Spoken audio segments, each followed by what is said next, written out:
Now, there's a lot of shit that I actually want to talk about. Well, not a lot. The shit I gotta get off the NXT shit. But before we get into that, we have to get with Scoots for sure. Because I honestly, when Halloween Havoc was over, I was honestly gonna come on here that same night and get my shit off.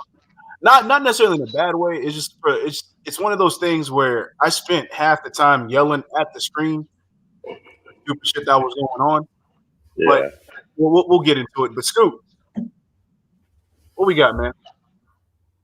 Well, first and foremost, if you want to peel back the names one more time, let the people see, because I told them I hinted at what I was going to do this week. And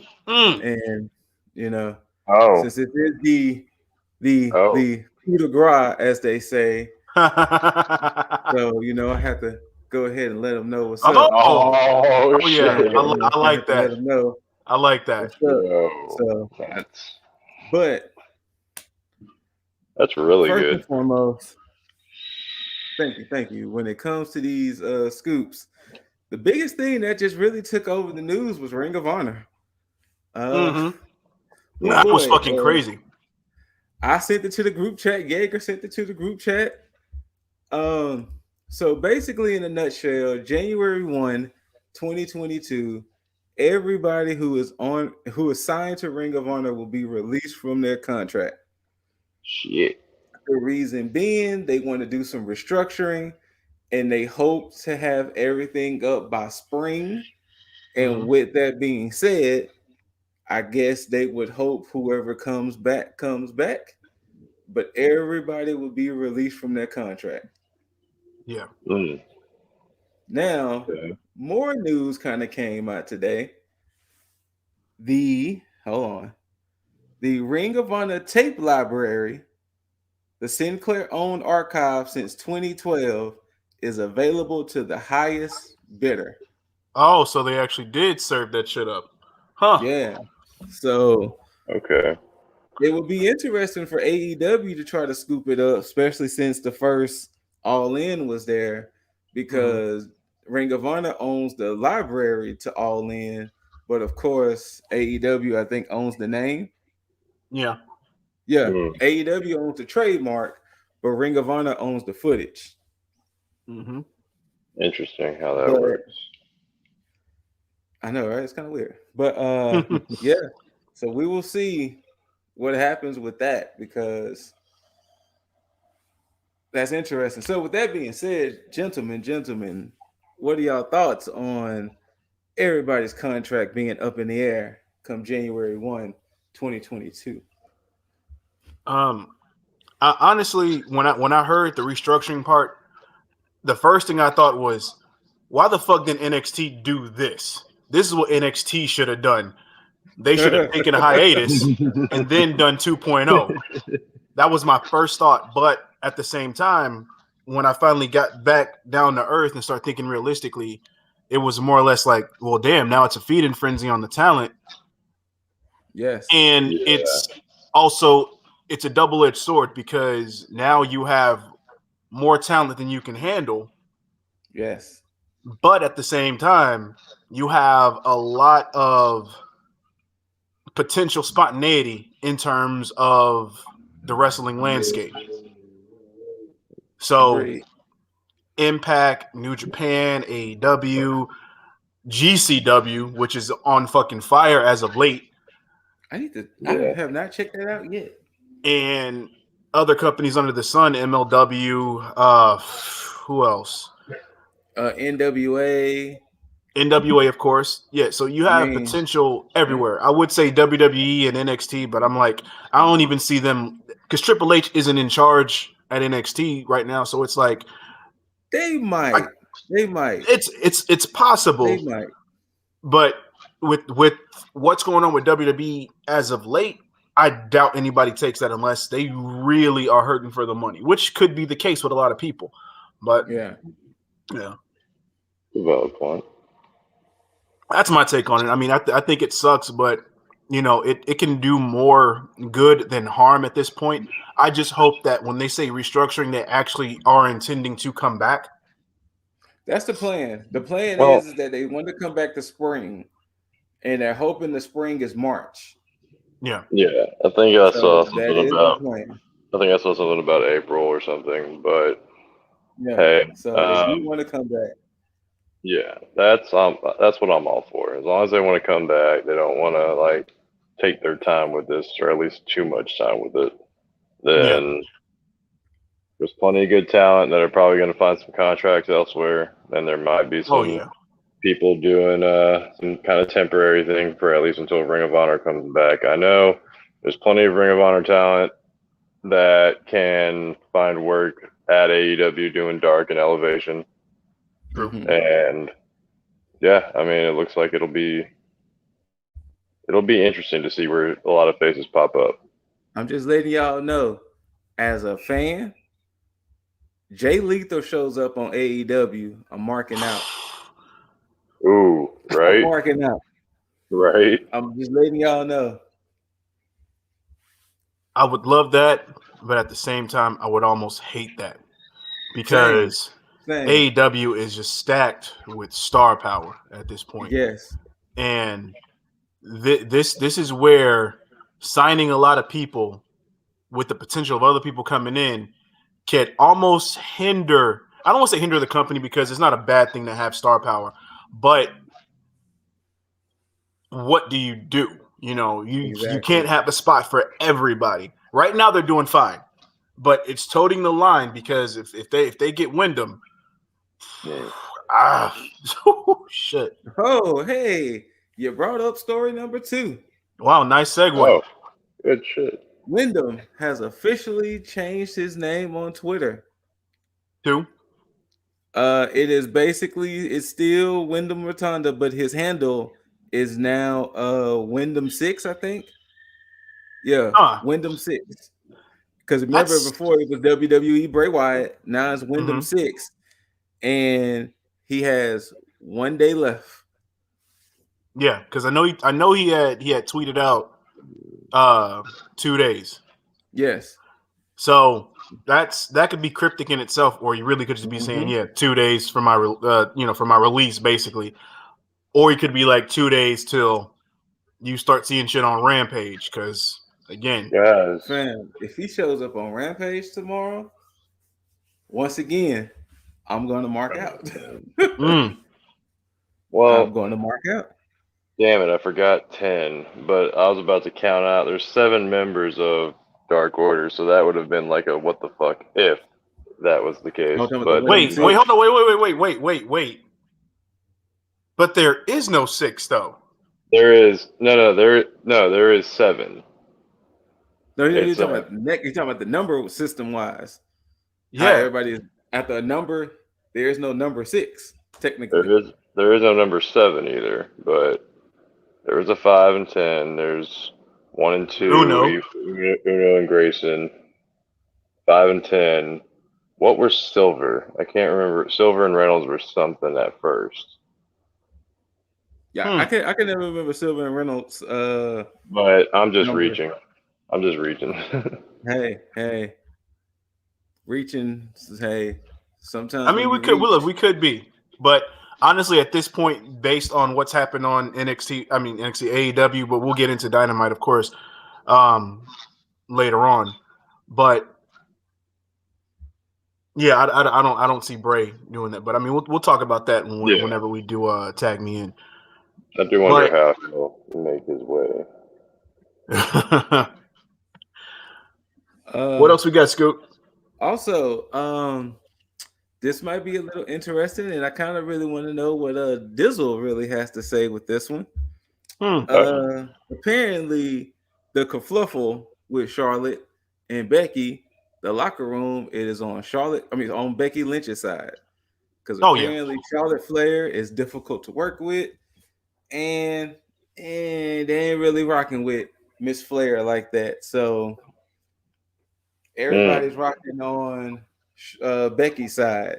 So I talked to my brother about it, and he was like, one, not Charlotte Flair being a pariah in the locker room, and I rebutted Charlotte gonna fuck around and leave.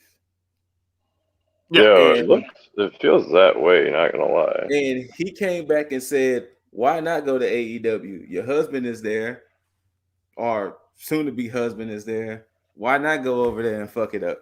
Not fuck it up in a bad way, but fuck it up in a good way." But the question is, like I said, I want Dizzle to answer 1st. Mm-hmm. Your thoughts on the locker room having Becky's back, Charlotte being difficult, et cetera, potential of Charlotte leaving, all of that. Yeah, my mind has changed slightly from what I said previously, because where I was on the side of Charlotte in the fact of, maybe this could have been a whole management backstage thing where she wanted to make certain decisions and she lobbied for Bianca to win the title. This is the only time that we've heard Charlotte actually lobbying for somebody to beat her. That is true. Yeah, so my thing is this now? It could be true. She could have lobbied for Bianca to win, but that could have also been an agenda for her to gain favor because she knew she was having a bunch of backlash. Well, not even that. Just for the fact that well, I don't want to look like I'm that person. I want to look like I'm trying to give back, at least to save face, because she realizes the heat that she has. So if we do take that into consideration, there's that aspect. But if we also think about it from a perspective of, well, if they are saying, if these are rumors, then where was this generous Charlotte when she had the NXT championship and she lost to, and she beat Bianca previously? Mm-hmm. Where was that when she beat Rhea at WrestleMania? Where was that when Asuka had her undefeated streak? Where was that when she was back and forth with Rhea? Those are my issues with that, because it's like, yeah, you can say that she did say this, but then you also have to answer to all these other situations where she went over, because she's gone on record to say how good she is. Fuck the fans, fuck anybody who doubts her and all this other stuff, who actually had a legitimate gripe against her booking. So it's hard for me to take and shout out to JD Ramin Y OTS, because he's the one that actually, when he actually went over this, he opened my eyes to that, and I thought about it. I was like, you know what, that actually is correct. Thinking about that. So yeah, and to have Sonya Deville actually want to, or reportedly want to fight Charlotte, that's like, okay, because you and I watched the whole title exchange back, and you can see Sonya Deville. Yeah, you can see her visibly get like mad, like, yo, pick it up, like chill out, like pick it up. And it's like you can tell. Like when I was originally looking at it, I was like, what kind of 12-year-old shit is happening right now? Like, what is this? Now, I will bring up the whole Nia Jax thing, because it's like, I'm not mad at that. Y'all want to fight Nia, cool, because Nia didn't hurt a lot of people legitimately. So my anger was not towards that. It's like, hey, fuck all that shit. But with what's going on now, Charlotte needs to just leave, because she's going to gain more favor if she leaves and builds up her credibility like Cody did, to the point to where nepotism doesn't really lead the forefront in her booking, to the point to where she actually shows what she has through her talent and the way that she carries herself on the independent scene, to the point to where she can legitimately gain favor from the fans and the people that actually matter. So that's my take on it. What you got, Jaeger? Or do you have any other thing to say to it? To your point, Lip, like, there is the question of where the hell was all this love, or where the hell was all this, like, talking up for how this looks for other wrestlers. I agree with you on the fact, like, hey, what's making you want to do this now? Same time, though, I don't want to look a gift horse in the mouth. If she's trying to do something right, Like maybe she had something go on where she got a little humbled. I don't know what could have been. Maybe that plastic surgery is getting to her. I don't know. But No. yeah, I threw a little shade there. Sorry. Yeah, see, yeah. But actually, no, not sorry. Whatever. Like if I see her face to face, I'm still good. I don't know if I'll recognize her, but I'll still say the same shit. Wow. But all right, that's enough cracking on her. But like I said, I'm not gonna look a gift horse in the mouth. If she wants to do something good for the up and coming talent, then by all means she should. She should always so continue to do so. But if at the same time that's causing heat with the locker room, then I honestly see no problem in taking your talents. I mean, as arguable as they are, it could just be the booking of what's been going on to make her like be getting all the heat that she's gotten with us. But hey, if she wants to fix that heat with the fans, by all means, take it to another company if the current one does not want to let you do so. Yeah. If it happens to be AEW, hey, that'd be all the better for Andrade. Not sure how the fans will initially react. Yeah. At the same Once time, though, if again, you it's take kind it of to Impact or anywhere else, hey, like what you said. That's all about the booking. yeah. Absolutely. 100%. 100%. If they book her coming in, I'm on some queen shit, and then she takes the title within like 2 months, then it's like, all right, it's just a repeat. That's like exactly. It's a rinse and repeat. Like, please don't do that. A repeat. Basically. All right, so one story I'm going to save for Tag Me In. So make sure y'all watch that. Last story. This is a curious case of what the hell is going on in the wrestling world. Oh. All right, so everybody, I'm pretty sure, I don't know if everybody is familiar with West Side Gun, Griselda, Buffalo. I can't do his ad libs, but if you listen to Griselda, West Side Gun, and y'all also know he's an avid wrestling fan. If you listen to his music, he tends to put clips of match announcements and things like that, or promos in his music and whatever.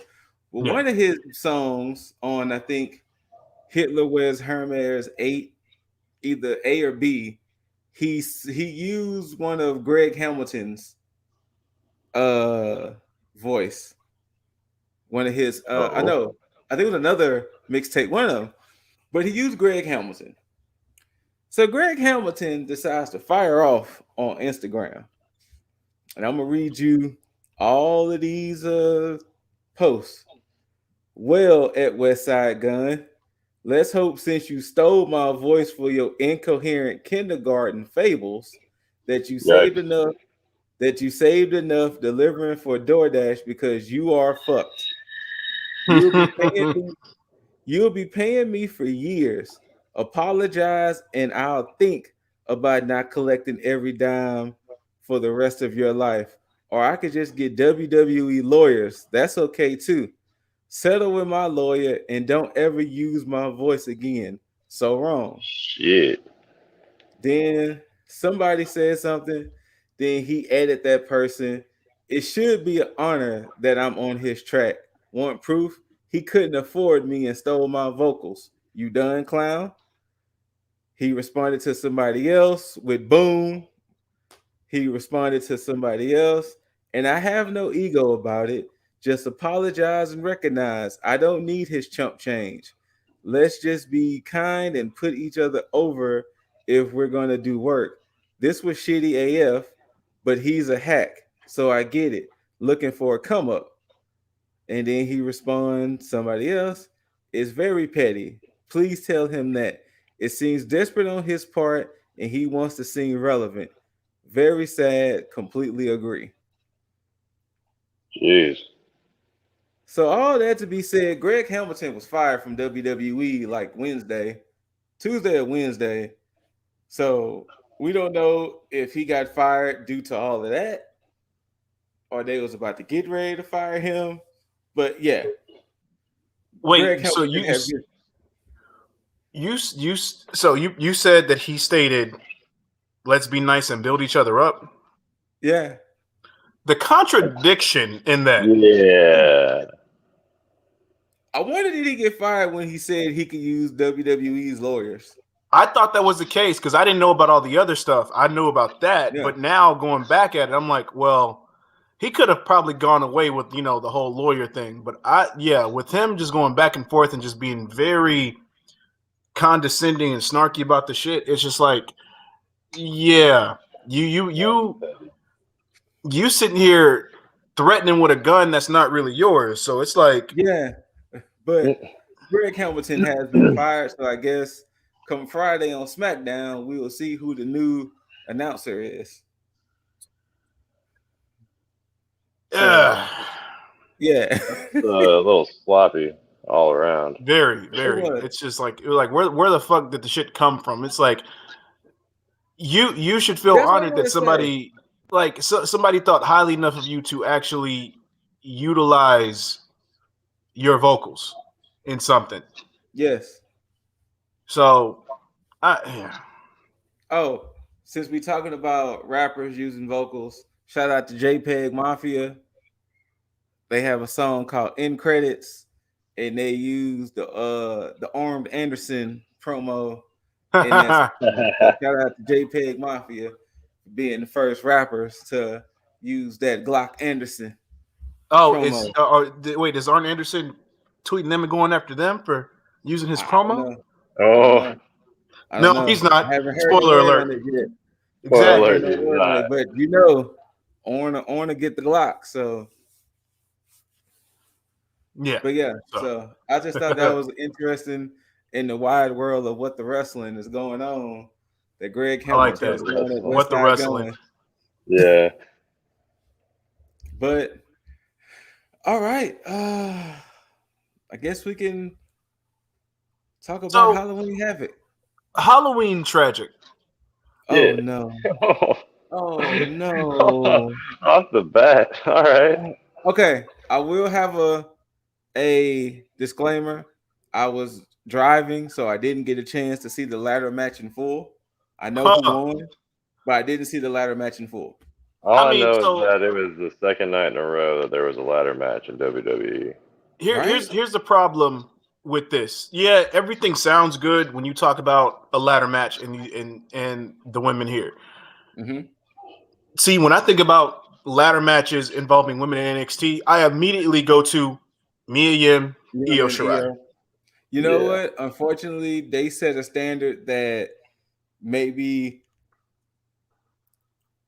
too high of a bar. Women aren't ready for ladder matches. Okay. Mm-hmm. And I don't want to say it like that, but yeah.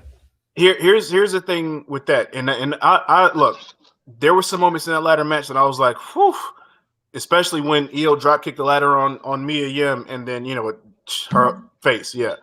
But shout out to them for finishing the match. Now, when we talk about this match, okay, they did not do a good job of setting a standard to say, you know what? Hey, women can do. Matter of fact, what they did, they proved Jim Cornette right when he gripes about women doing certain matches. Because there's a lot of people that have a misconception with this match to think, because these women took certain spots, that this match was good. And that's that WWE fan mentality where they think, because certain people got hurt or certain people took certain spots, that this match was fucking awesome. No, this match was a fucking train wreck because the match, if you take out all the spots, the match was not good. It was not good. So let me ask you this. Was it pretty apparent that GG and JC was going to win? Yeah, because they were getting their asses handed to them a good maybe the first 30% of the match. Okay. They were the ones taking certain spots. They were the ones, being knocked out the ring, being knocked onto certain ladders. Gigi took a power bomb on the ladder from Persia Parada, and she almost missed the fucking ladder. it was either her tailbone or the back of her neck that hit that ladder. Oh no! And you could tell that it was just yeah. And then I also read they said that they made Persia look pretty strong in this match. She did, but it's all her and JC Jane almost didn't know what to do because there were certain moments where it's like you can tell. And Zoe Stark tried to go for a oh my gosh, the Phoenix Splash, and she flipped and like landed on her feet. But it looked like she tweaked her knees because almost like she wasn't gonna make it. So it's like in midair where she like almost decided to like just stop, and it's like stutter step, and then she tried to jump on top of her after that. But the way that she landed, it's almost like she tweaked her knee. Okay, so I'm pretty sure she got hurt. But. You know what? Also, I mean, it goes without saying. I don't know. I don't know what it is lately, but every time. Gigi does. Every time. Fucking time. Every NXT. If there's no other reason to watch it, it's that. Do we need to spell it out though? It's there. I mean, if you're listening and you know what the though means. You know what though means.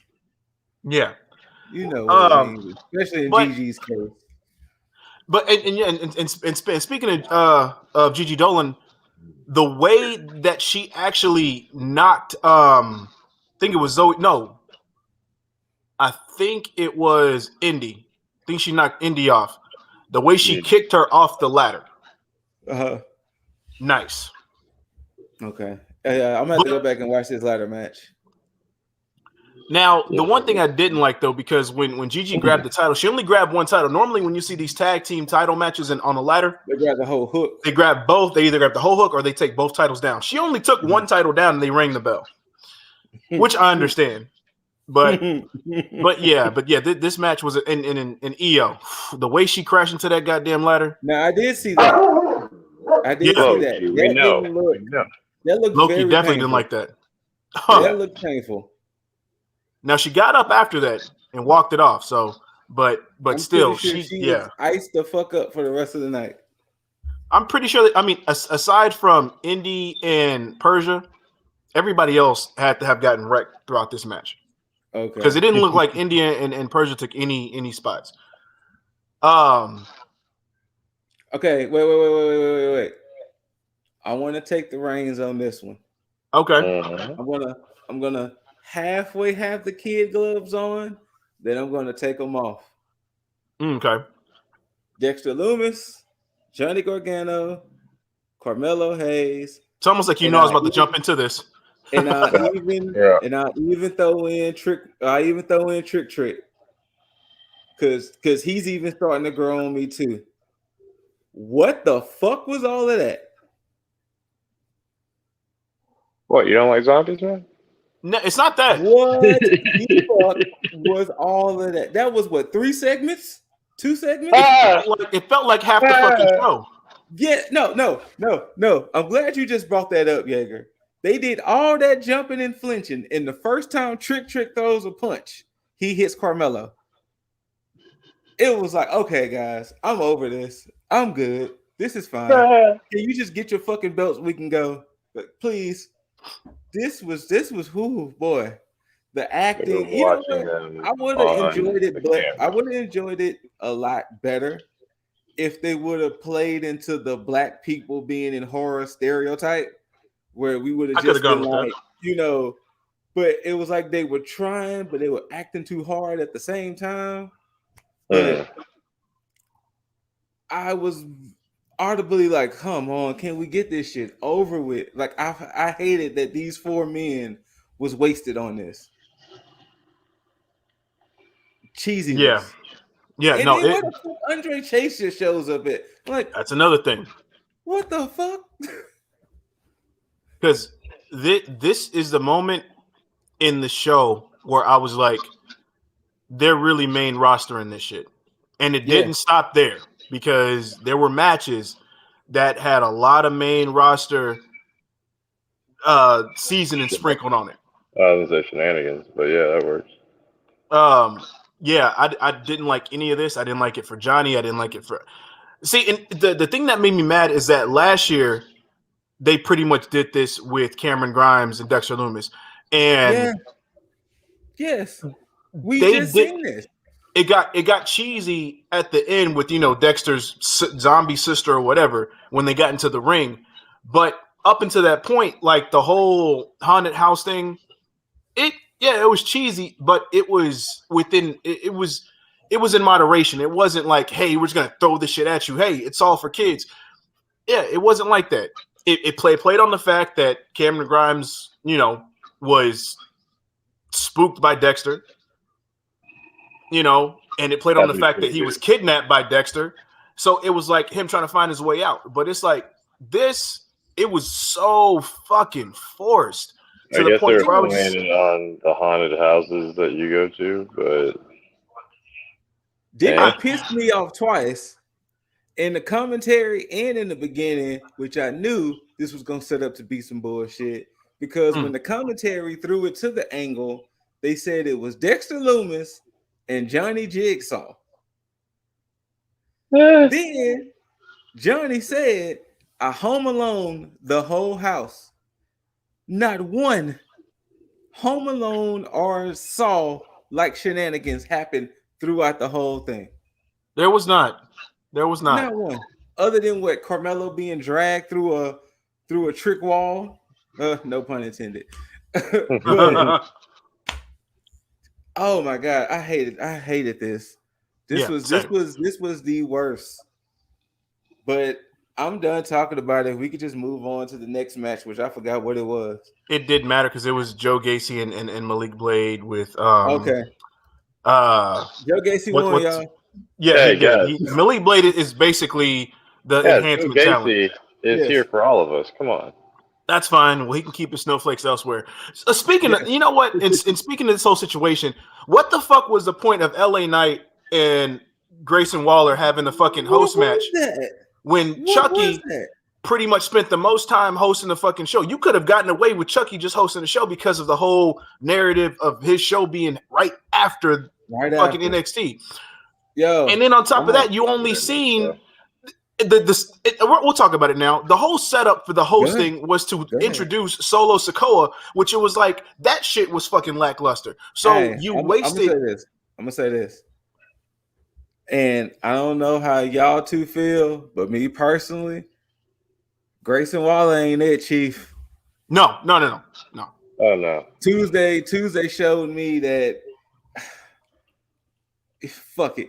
He seems like that white dude who's really trying to be cool with the black people, and he is trying too fucking hard. He's gonna be the person that gets old very quick with everybody to the point where he becomes annoying, and then he gets go away heat because he's starting to feel very forced. It was cool when he came in on Roderick Strong to like get the opportunity to challenge for the Cruiserweight Championship, but then after that, it started to get more and more like, yo, you're kind of overstaying your welcome. Mm-hmm. Like they need to do everything within moderation.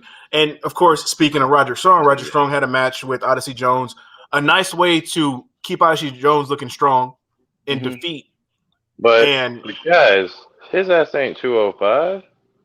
He's not. He's not.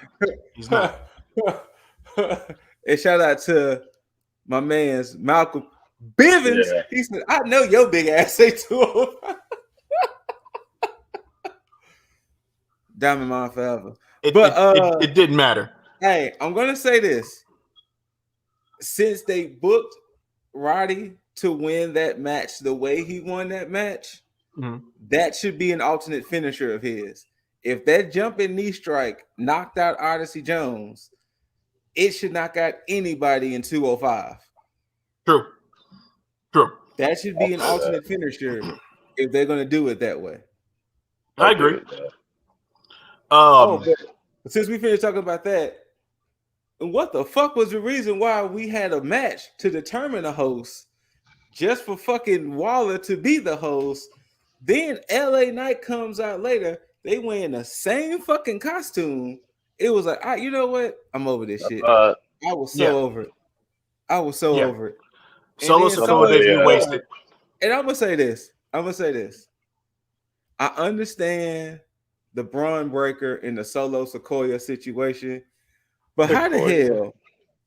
So I'm gonna do some correlations here. With the Curtis Axel situation, it was okay because Curtis Axel isn't really a splitting image of Mr. Perfect. Yeah. Braun Breaker is his father's son and his uncle's nephew. And his uncle's nephew. Solo Sikoa, the moment he took that hood off, actually was like, "Oops." Yo, and everybody starts now. I don't know if they were orchestrated to do that, but they were chanting Uso. Solo Sikoa. So here it is. You have a third Us. You have Rick Steiner's fucking clone, but you give them different names. And that's the thing that pisses me off because, and you know what? I'll get into the Braun Breaker stuff when we get into the match. But yeah, and again, more to the point of this feeling like a main roster show. They have a Halloween party. Oh God! Like every fucking main roster holiday show does. That means absolutely nothing. Why did it have to be Robert Stone to get into it with Zion Quinn? Why? Because they need that R-Truth moment. Okay. They need that. I get it. What's his face? Tozawa. They need Tozawa. They need that Tozawa energy. 24/7 shenanigans shit. Yeah, they need that shit. But to more shenanigans, we get the trick or treat street fight with Mandy Rose and Raquel Gonzalez for the NXT Women's Championship. All right, y'all, I'm out. Here's the thing. Here's the thing with this. I'm out. I was okay with this match, with it not being for the title, because no. I'm gonna change that. If they really, I'm gonna go ahead and Adam Blumpier this whole thing. Ooh. If they really wanted Toxic Attraction to truly be champions, and they really wanted to go ahead and take the belt off of Raquel, this was the perfect opportunity to book Raquel to make her look like she was such this powerful and unstoppable woman, but they blew it because it was a trick or treat street fight, whatever the fuck they called it. Well, actually, it was Chucky's Choice. Then it became a trick or treat, whatever the fuck it was. What they should have done was that should have been the perfect example to make that match damn near 3-on-1. Mm-hmm. Like they did with Legado del Fantasma and fucking Karrion Kross, but have it the opposite ending. I understand Toxic Attraction might have still been a little beat up from the match, but that would have been perfect to make it 3-on-1. And right when we thought Raquel was going to come back, then we should have had the hooded figure, which ended up being Dakota Kai. Yeah. Did what she did. No. Hey. No face, no case, man. Well, she took the mask off. Yeah, I mean, at first. She took the mask off. Oh, okay. The people y'all are assuming who beat up Darby Allin never took their mask off. That's fair. Never mind. But then she should have been the death knell to show that, damn, it took 4 women to take out Raquel. But no, they legitimately had Mandy Rose going 1-on-1. And beat her clean. Even though it took a shovel to the back, but once again, it's in the realm of the rules. Yeah. But yeah. And this is where I get pissed off. I didn't mind the title change because I knew they wanted Toxic Attraction. But the moment they made it a street fight was their way out to be like, damn, Mandy had to win the belt due to shenanigans other than Dakota. But I'm gonna let you speak on it. Raquel. She's still my champion, Raquel. I mine the title change for one specific reason. Okay. If Dakota was not involved in this, all right, whatever you want to push that agenda, cool. That's your business, your prerogative. Do what you do. Don't agree with the title change in this manner because you should have had Toxic Attraction help Mandy. Yes. But if you are going to further the feud between Dakota and Raquel, why the fuck did you not give her the title for Raquel to chase Dakota for it and then have Mandy come into play? Right. This right here is main roster booking because you didn't know what to do with Dakota. You had plenty of time to put her on the fucking main roster. Granted, you wouldn't do shit with her then either, but you had a chance. You had a chance to make this fucking right. To send Dakota off perfectly fine. Or at least have it to where Dakota lost to Mandy. Something. Yeah. Something. Because then at that point, you could have had Raquel go to the main roster and then be dominant over there. Yeah, they kerfluffled all of that. Like, you are slowly but surely destroying what was the best women's division in professional wrestling. Oh, and trust me, people, I'm gonna get to my hot take once we wrap everything up. I'm gonna get to my hot take, but yeah, and then you get, of course, all Toxic Attraction holding their belts and all this other shit. JC Jane acting obnoxious. That's fine, cool. I'm still kind of heated, but you heated there? I couldn't tell. I couldn't tell. Yeah, I mean, I know I hide it well. Yeah. But then you continue the obnoxiousness with, and correct me if I'm wrong, because I said this shit when I was yelling at the TV. There's never been a fucking lumberjack match in NXT. No. Okay, cool. I don't believe there has. Yeah. So there's that. There's never been one on NXT. Now I ask, what was the point of this lumberjack match? Because none of the guys outside the ring did anything. And then once they did the spot that they were needed, the bodies were needed for. Oh my God! I feel the one thing that's never we're gonna get to that too. They do the one thing that's never been done in a fucking lumberjack match. You escort all the lumberjacks away from the ring to make this a regular fucking tag match, which lets me know that you didn't have a fucking plan. You just wanted to have a good high spot and have people to catch anybody. Well, catch anybody who was gonna come out the ring. Y'all didn't catch Nash Carter. That poor man's back. That poor man's back. Okay, I'm gonna say this. Hold on, Imperium won, by the way, so new champs. But go ahead, Scoot. Hold on. I'm gonna say this. Shouldn't have been the case, but go ahead, Scoot. Yes, Imperium should have not been the ones to take the belt off of MSK. That was GYV's job. Yes, it was. MSK's first loss was against Imperium. And number 3, this is the dumbest lumberjack match I've ever seen in my life. It muddled what could have been potentially the match of the night. It could have had. You're right, and I'm over it. Yeah, ain't what the main event next. Yeah. And the highlight of this was Tommaso. As much as I hate and despise Chucky, shout out to Chucky for bringing the continuity of the fact that he did have some dealings with Rick Steiner.